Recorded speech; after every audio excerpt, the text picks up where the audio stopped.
Watchmen, V for Vendetta, The Killing Joke, Whatever Happened to the Man of Tomorrow. When one hears the name Alan Moore, those tend to be the works that come to mind. That's in general for most people. It depends how deep into the comic nerddom you are. But those float around first. But Moore created a wealth of works. And some are not only more obscure / forgotten than others, but they don't get the praise that they deserve. Tom Strong is most certainly one such work. Yes, the time has come, and finally something with a matte cover, so I'm not just blinding all of you. Tom Strong's a science hero, an ode to both the golden and silver ages of comics. Some aspects are coming from both. Tom Strong's series is an exercise in embracing and loving comic tropes while updating them rather than deconstructing them. And even the ones that are poking fun at it's done in a loving, tongue-in-cheek way. While it does have depth, it's less complex than some of Moore's other works, but it's still layered. And it's a lot more fun than a lot of Moore's work. And he seemed to be enjoying working on it. And that tends to come through when one is reading it. So what happened with Tom Strong? Who is he and how did he come about? And why after his series did he disappear for a bit and then reappear decades later in DC's main canon in the Terrifics? I'm Sasha, this is Casually Comics, and let's get to it. For those who are up on their comic book history, even in passing, they'll be aware of the feud between Alan Moore and DC Comics. This over the contract signed when it came to the return of rights to the creator for the Watchmen. We're not going to get too in depth with that here because it would just derail us. There are so many details and so many quotes, glorious quotes, but most of what needs to be remembered from that is that Moore vowed to never work with DC again. That's the pin one needs to retain. However, despite not wanting to work with DC, Moore still wanted to work in comics and try out some different genres, and was more than happy to jump on board the 90s exodus when many creators left to form their own imprints and companies. Mostly the artists, some writers, some both. It was the era of Image, Wildstorm. In 1999, Moore set up ABC Comics as an imprint under Wildstorm, which had started off owned by Jim Lee. ABC stood for America's Best Comics, and was a name that paid homage to a comic by the same name which ran during the 1940s, so the golden age of comics. And also a couple of the characters from that he would bring into his universe under that imprint. Now this imprint would publish a variety of works written by Moore. He would play with a lot of different things. Here is where you would get The League of Extraordinary Gentlemen, Top 10, Promethea, and they're all exploring different genres and different concepts.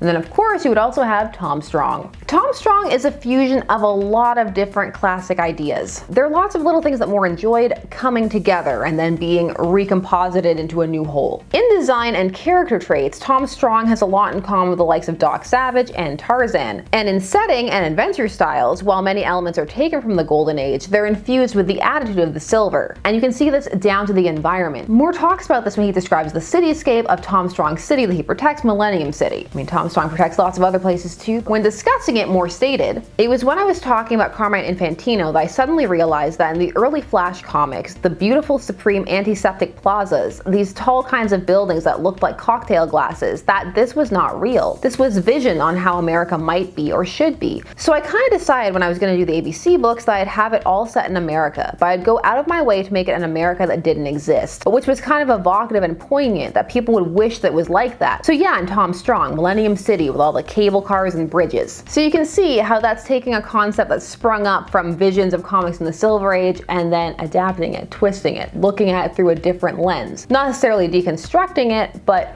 working with the base concept and really embracing it and then taking it to the next level. Although some would argue it's not the next level, but just realizing that that is a concept that is in play and then going for it. Tom Strong's first issue, How Tom Strong Got Started, was released in 1999. It was written by Moore with art by Chris Sprouse. The first few issues of Tom Strong detail his origin, his childhood, upbringing, all of that good stuff, and you're introduced to most of his base supports. All of this is set against the backdrop of Millennium City and a young fan, Timmy Turbo, who is reading all about Tom Strong's amazing origin even as the real Tom Strong does battle outside his window, which he's too engrossed reading to notice. We see right off the bat that Tom Strong's story starts off in 1899.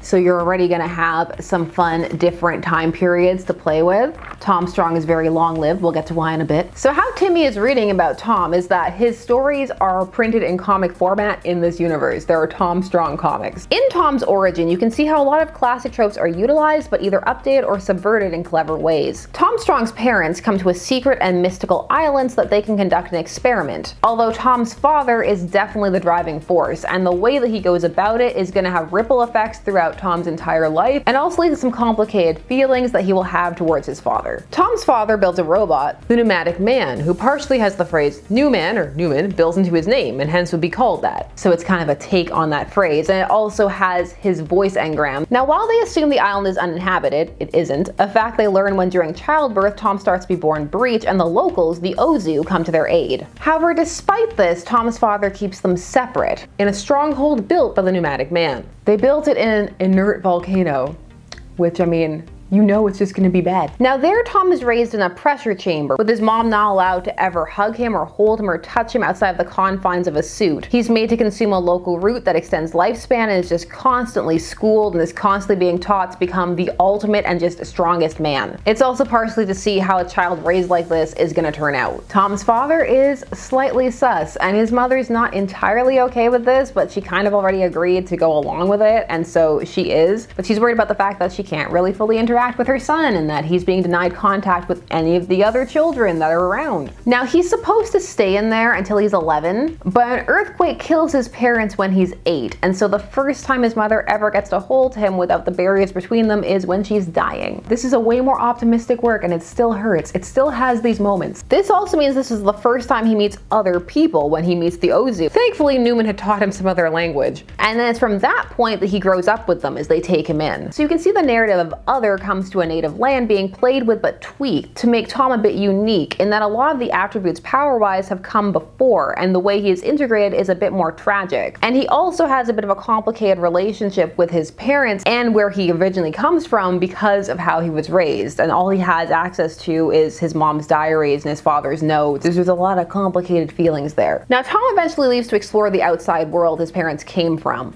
and he does have concerns about living up to what they wanted for him. But he also has the security of having a home base and a family with the Ozu. He's considered both one of and other. For even as he ventures out, his heart stays at home and he ends up marrying the chief's daughter, the Lua, and they go on to have a child of their own, Tesla. And that's kind of the status quo for the present time that they're operating in, the present, because you'll also jump forward. And they also have a hyper-intelligent gorilla with them, because of course they do. Would it be a proper ode to the gold and silver ages if they didn't? No, it wouldn't. Now because of the Galoka root that Tom regularly ingested, Tom and his family age a lot slower than other people, which allows his adventures to span decades as well as mentioned, into the future. This gives a lot of space to tell stories across very different times, so you can just hop around and it makes sense. And that also means that you can play with tying in subplots in the background and learning different things about characters as it goes on. There's lots of little like Easter eggs that you learn. It's really cool. The comic does it all. If you can think it, it probably did it. It throws itself into science hero and science villain style stories with joyful abandon. Unlike something like Watchmen that ponders these tropes and interrogates them as well as the concept of heroism itself, Tom Strong revels in all of these things, and it just takes you on adventure after adventure. Thrown back in time to a primordial Earth, secret Nazi son because the Reich felt he was a perfect specimen and managed to get a hold of a sample, and then that creates a half-brother for his daughter then have to deal with in the future, because then we go forward and we see that too. His recurring battles against science villain Paul Savine and their secret connection and what that leads to. Adventures in other times,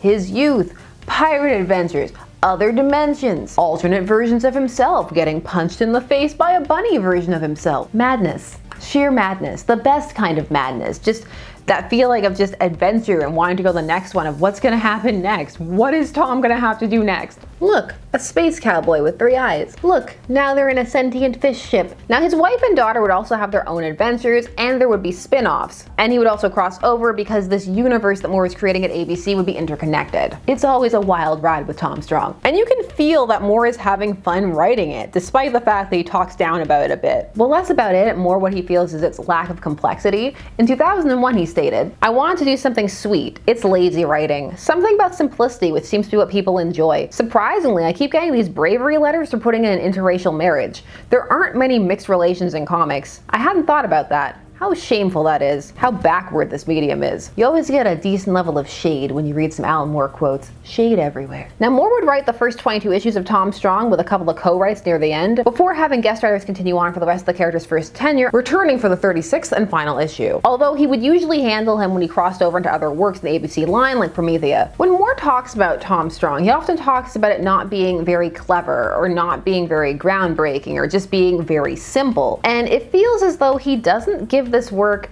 enough credit. I think Tom Strong is a lot more clever than Moore gives it credit for being, in the fact that it's able to masterfully bring these classic feelings, tropes, and tones forward in a way that's accessible and not dated, while still completely embracing all of the madness of these ideas. Now, this of course doesn't mean it will be for everyone. Some would rather not play with these tropes or enjoy this throwback tone. Now, as to what happened to Tom Strong in ABC Comics, why it ended, there's a lot of talk of the idea that it ended because Jim Lee would sell Wildstorm to DC Comics. And remember, he swore never to work with them again. However, Lee actually sold Wildstorm in late 1998, with the sale going through in January of 1999. Now, granted, by this point, Moore had already agreed to work with him and several other artists and writers on various projects, and he didn't know that the sale had happened at that point, but he had already agreed to work with all these people. So by the time that ABC was founded, it would have already been under the DC umbrella technically, because they would already have bought Wildstorm. Moore was not thrilled with this, but he decided to go ahead with this universe and these ideas because he had already made commitments to many of his comic friends, including people who had lost their jobs after Rob Liefeld's imprint Awesome Comics became defunct. And as one can see, Moore handled a lot of the work himself for quite some time, for a number of years, so it's not as though he started it and then saw that it had been sold and just didn't work on anything. Plus, as he stated in an interview in the book The Extraordinary Works of Alan Moore, he was excited about the idea of ending an entire comic universe with an apocalypse, which is how that universe went out. So in essence, his commitments to people that he'd made and his friends for the work that they were going to do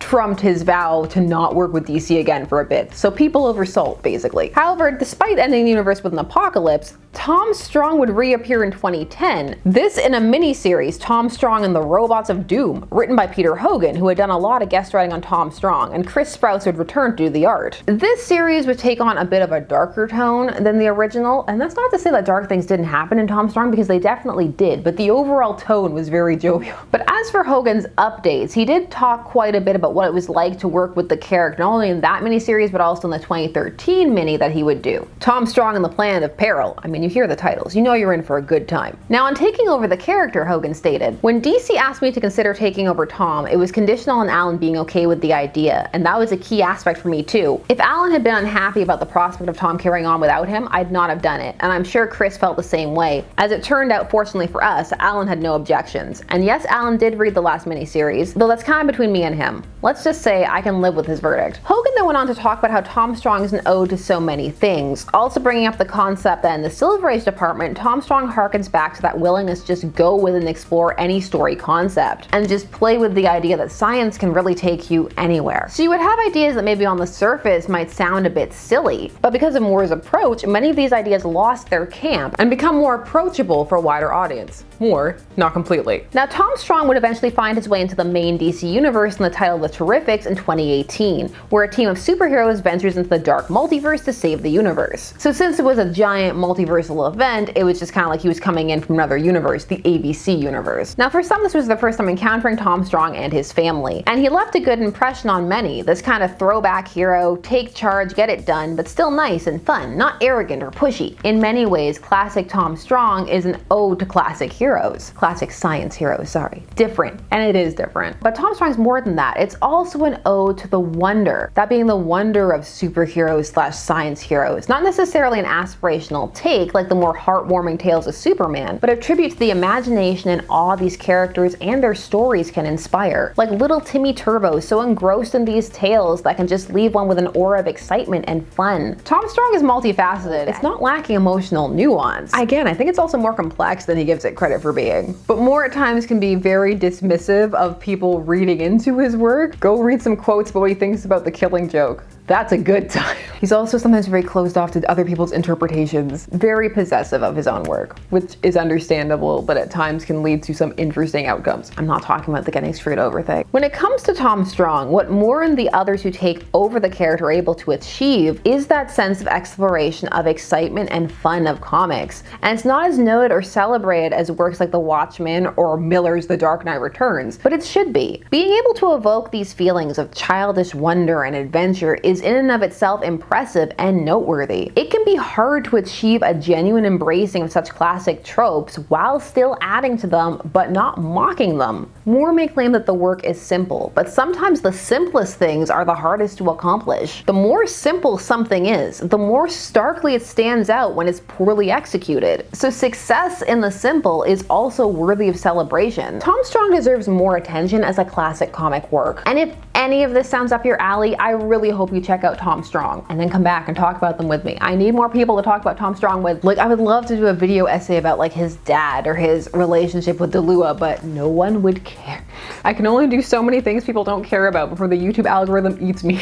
But yes, share your thoughts on Tom Strong down below. Have you ever read him before? Do you like the character? Do you not like the character? Do you completely disagree? Do you think that it is just light, simple fluff and it's not worthy of any more attention than that? Or do you feel that the world needs works like that and that they're important too? Does he not interest you at all? Do you feel like there's some other work that deserves to be discussed more? Do you want to talk about top 10? I want to hear all your thoughts. I can't wait to talk about Tom Strong, and let me know if you want to hear about some more specific adventures. I would love to just go on and on about Tom Strong. Please do all the YouTube things, like, share, comment, subscribe, and while you're down there, hit the bell notification. Yes, still do that. I have more videos coming soon, and I will see you in the next one. I don't know why that got so awkward or confused at the end, but it did. See you later. Bye-bye.